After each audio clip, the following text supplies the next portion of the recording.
And we're delighted to have in the studio with us Jamie Alimorad. Jamie, welcome to our program today. Hi, Steve. Great to be here. Thanks for having me. Now, I'll just read the opening line so people can know who you are. You are a unique, vocal centric, genre fusing music has propelled you to worldwide acclaim, and you're originally from Harrison, New York. So we'll just leave it at that.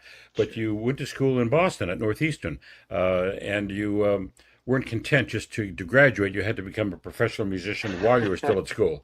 So talk about your career as a student. Sure. I absolutely loved my time at Northeastern. I mean, those 4 years in Boston and on campus were some of the best years of my life, and they definitely helped not only form me as an artist, but as a person. And it was the first time I was really ever on my own. And very quickly, when I started there, I put together a band, and we were together for about 2 years, and I performed in ensembles and different groups as well as Hmm. part of the program. I was a music technology major. And then my junior year, it got to that point where the other members of my band were getting more and more in depth with their various majors, which were non-musical, and they didn't have the time to commit.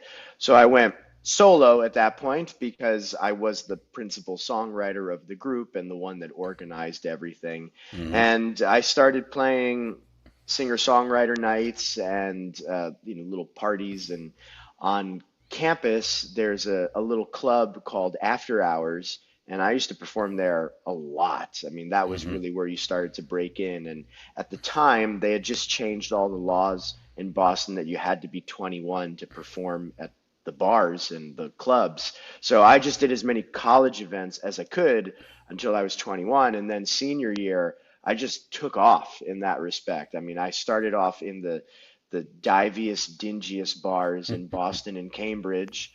And within 5 months, I was headlining at the Paradise Rock Club down by BU, and 1,000 people were in there. It was just a crazy, crazy run.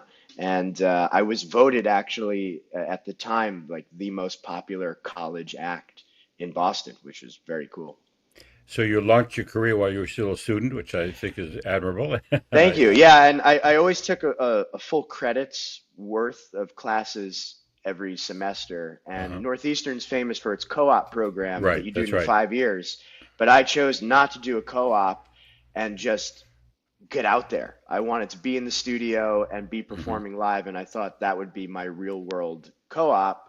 And fortunately, with my work in high school and my AP credits, I actually knocked off a bunch of semesters that would I have see. required more liberal arts stuff, and I could just focus on more music classes that I otherwise probably wouldn't have had the time to take. So I got more into the advanced recording stuff and music theory 4 and things that helped me become a more well-rounded songwriter, producer, etc. And then how did you launch after college? What happened? Because you became a very popular singer. Yeah, it's actually pretty crazy. It's one of those things that you do start to think about had to have been fate in certain ways.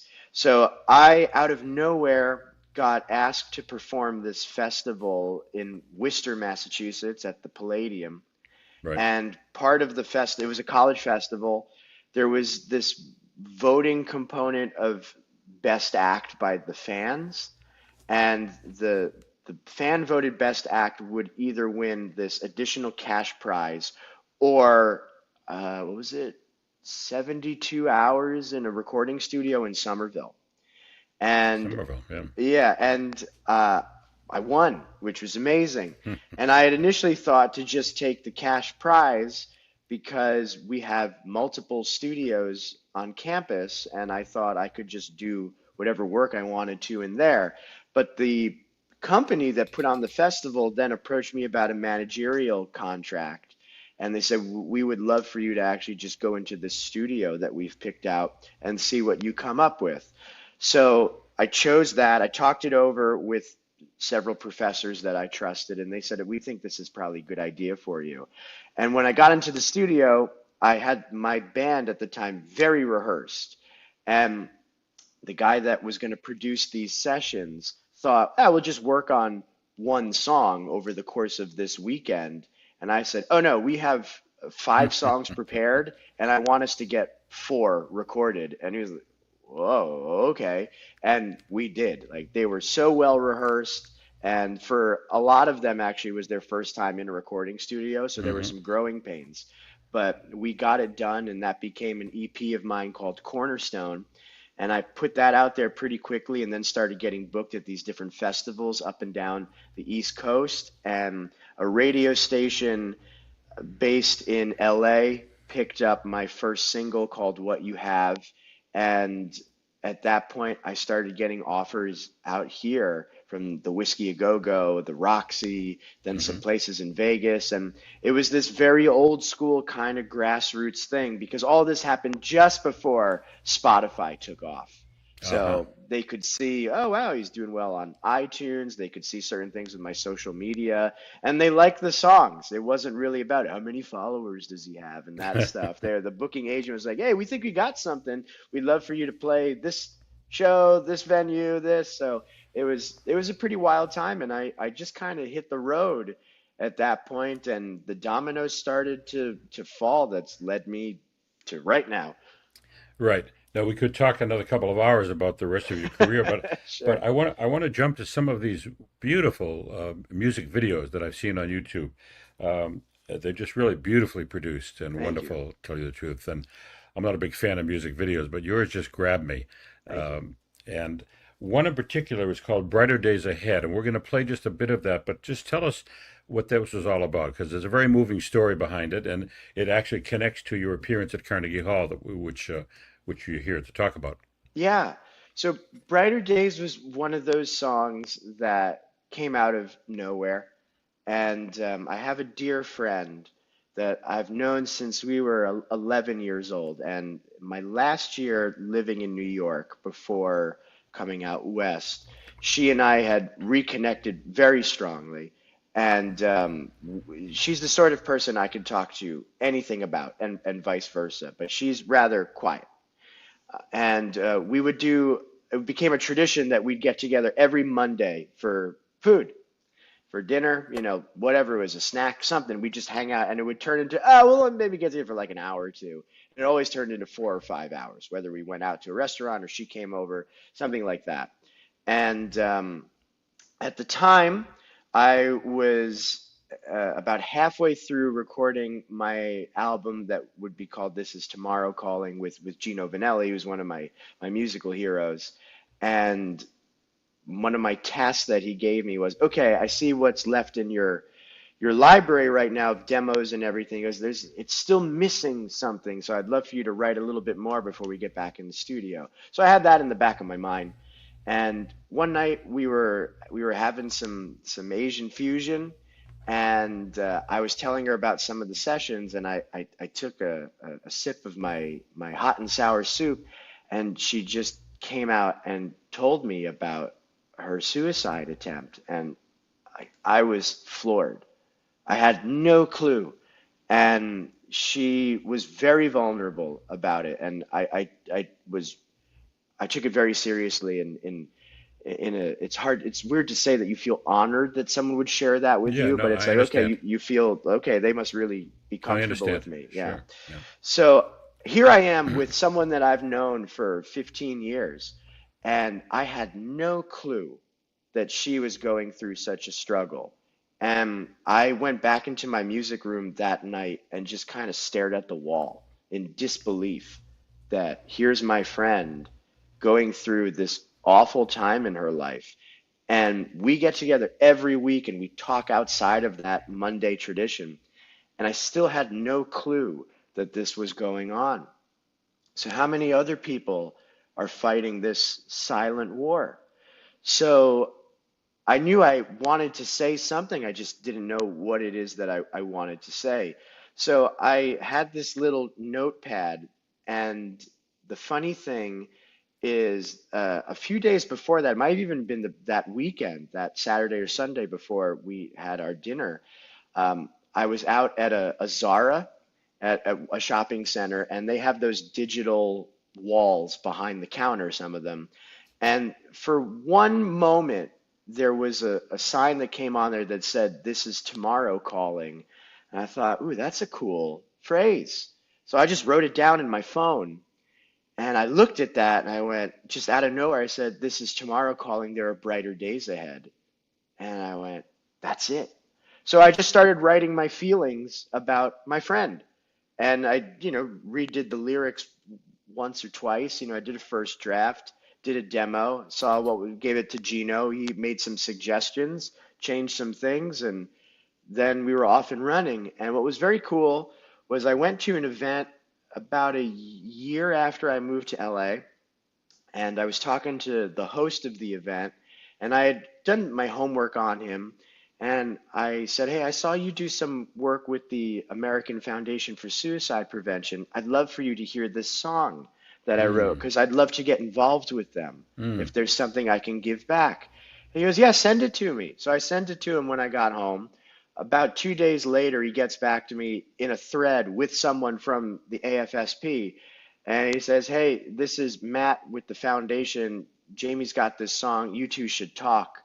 And we formed this partnership, and I started volunteering with them, and we raised some money through these T-shirts that I sold that the proceeds went back into the foundation. And what they do on these fundraiser walks is people wear these beads, and the beads represent, the colors represent a different type of person that you're honoring. Is it a friend? Is it a family member? Is it someone who has passed? Is it someone that is has attempted, like all these different things, and it creates this really beautiful rainbow. And I decided to sell the shirts in those colors so that people could honor whoever it is they wanted to honor. Right. And it became this wonderful tapestry across my social media and their social media. And then they asked me to perform at their Santa Monica walk, and it's just a great view of right on Ocean Avenue, looking over the Pacific, and then it culminates on the Santa Monica Pier, and there are a few thousand people there, and we were all just there to celebrate life and our loved ones, and it was one of the most incredible days ever. It was just fascinating. And out of that came this video, which we're going to play a bit of it right now. It's called "Brighter Days Ahead," and this is a music video featuring our guest, Jamie Alimorad.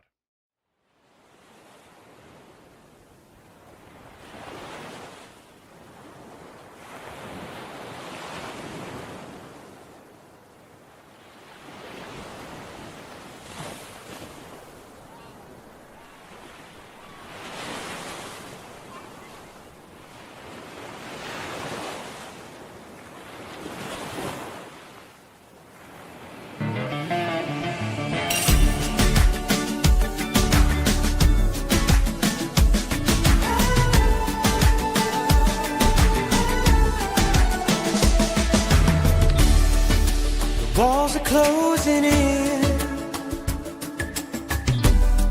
It's getting hard to breathe. Thinking of cashing in my chips. I don't have an ace up my sleeve, but I hear a little voice inside me say, before I go and throw it all away. When it rains, it pours, or just the weatherman said, this is tomorrow calling, there are brighter days ahead. When living's hard and you think you're better off dead, this is tomorrow calling, there are brighter days ahead.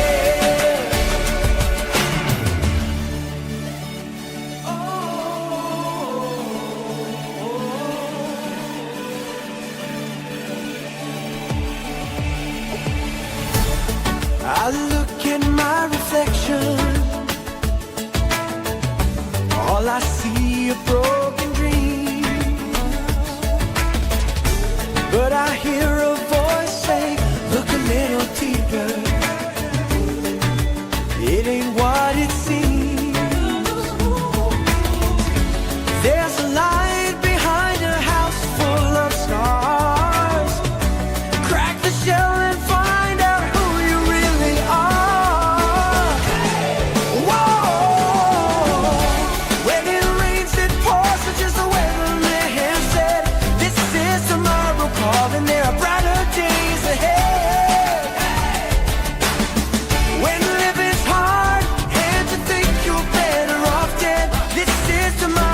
calling, there are brighter days ahead.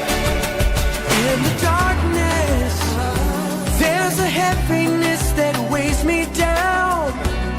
I'm more like a rescue dog in the lost and found. No one in the stormy world to turn to, except for that little voice like a patch of blue. Come on, yeah, alright. When it rains it pours, or just the weatherman said, this is tomorrow calling, there are brighter days ahead. When living's hard and you think you're better off dead, this is tomorrow calling, there are brighter days ahead. Oh, whoa, this is tomorrow calling, there are brighter days ahead. Oh, whoa, this is tomorrow calling, there are brighter days ahead.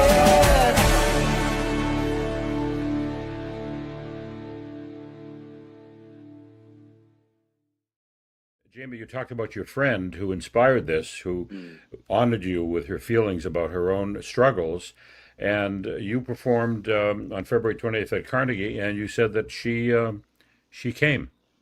Yeah, that night was special for so many reasons. I mean, it was the first time I played a public show since I moved away from New York. So it was a big homecoming show in many ways. And when I announced it, she was one of the first people to write to me. I mean, she's been a support of all my dreams, all my aspirations from the very beginning. And she said, I wouldn't miss this for the world.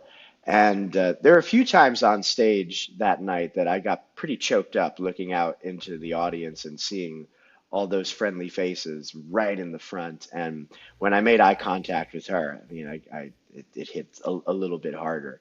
And I didn't perform Brighter Days that night, but I mean, you know, she knows. And before I did any of this stuff with the foundation and everything, I asked her for her blessing, because obviously I would need to share the story a bit. And I'd never say her name or anything, but she was like, yes, please, if there's anything that you can do, spread the word. And to her credit, she's a therapist, and she shares her story. I mean, she truly is an inspiration. She is the definition of brighter days ahead. And she's married now, and she's thriving. You know, it's wonderful to see. And that night, being able to see her and then hang with her a little bit afterwards, I mean, just it's a life is beautiful moment for sure.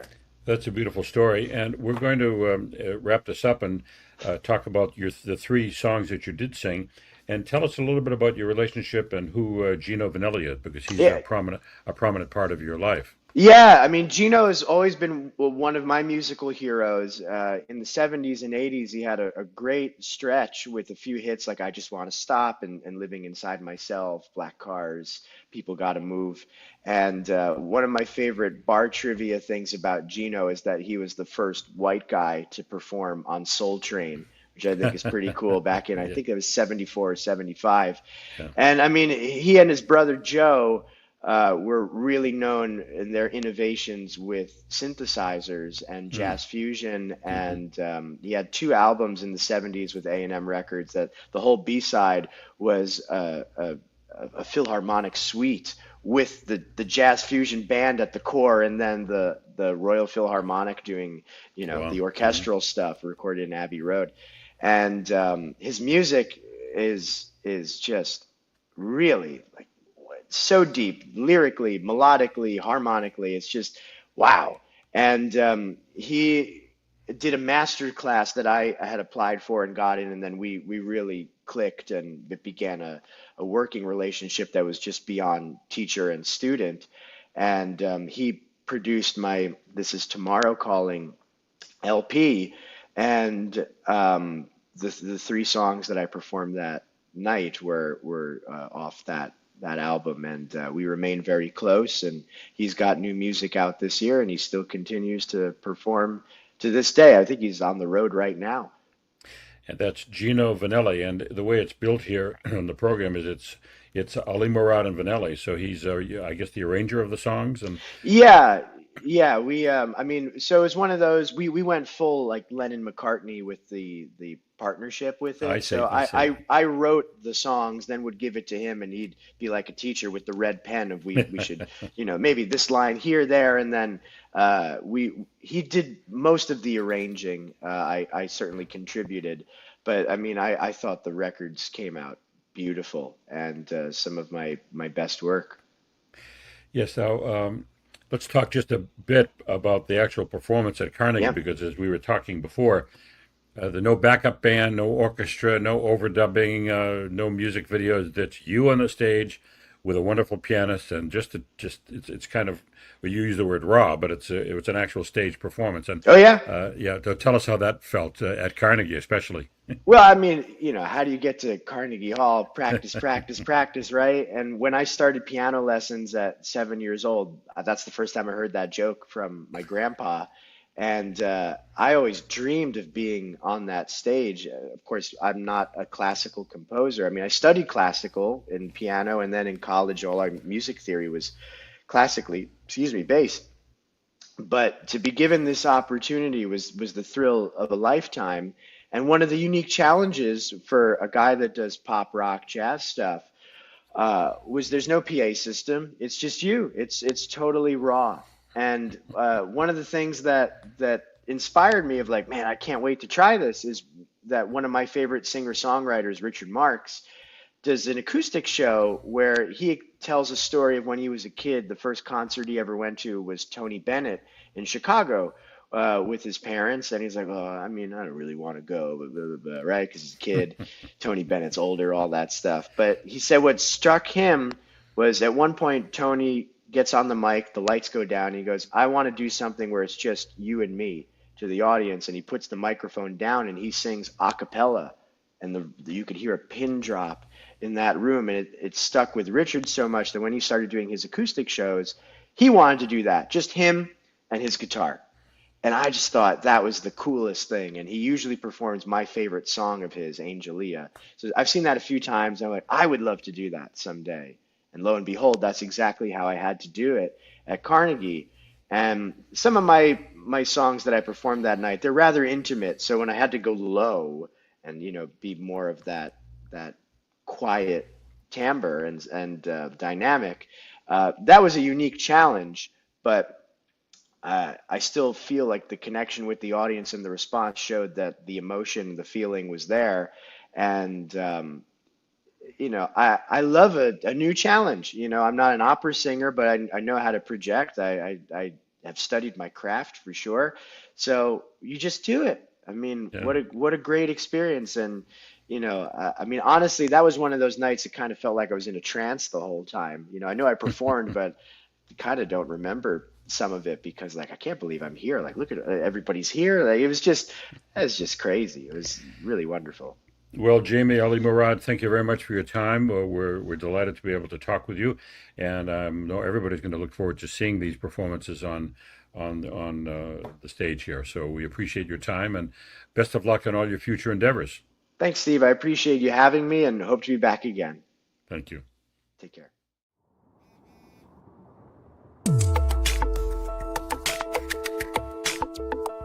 Hey baby, I know you're going through something, but even in the dead of night, you can see the sun shining. Hey baby, there's so much in the world that's waiting for you. Don't let your fears blind you.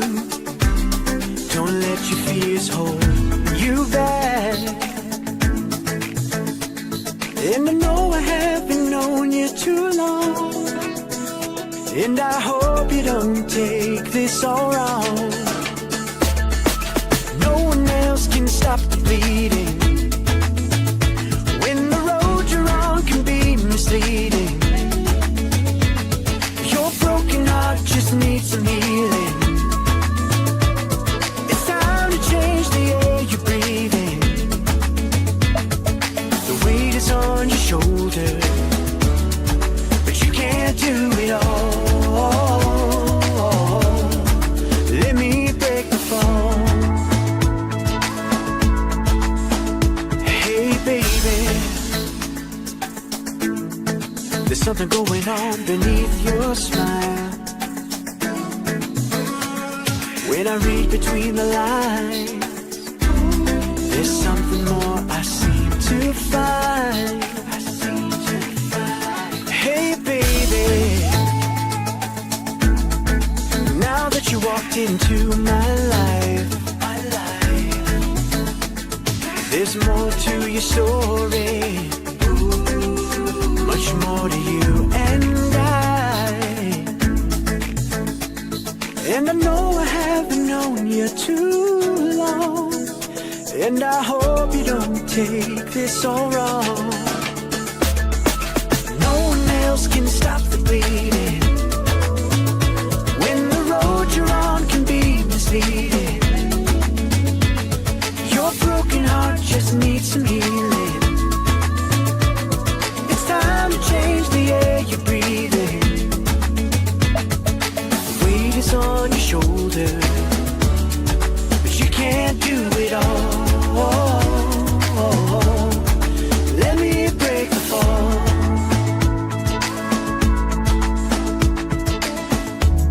That chip on your shoulder, you're trying to get over. Hey, reach out for me. I know you stand tall, and when you're done with it all, I hope you do. Hope you believe. Yeah, you believe. No one else can stop the bleeding. When the road you're on can be misleading.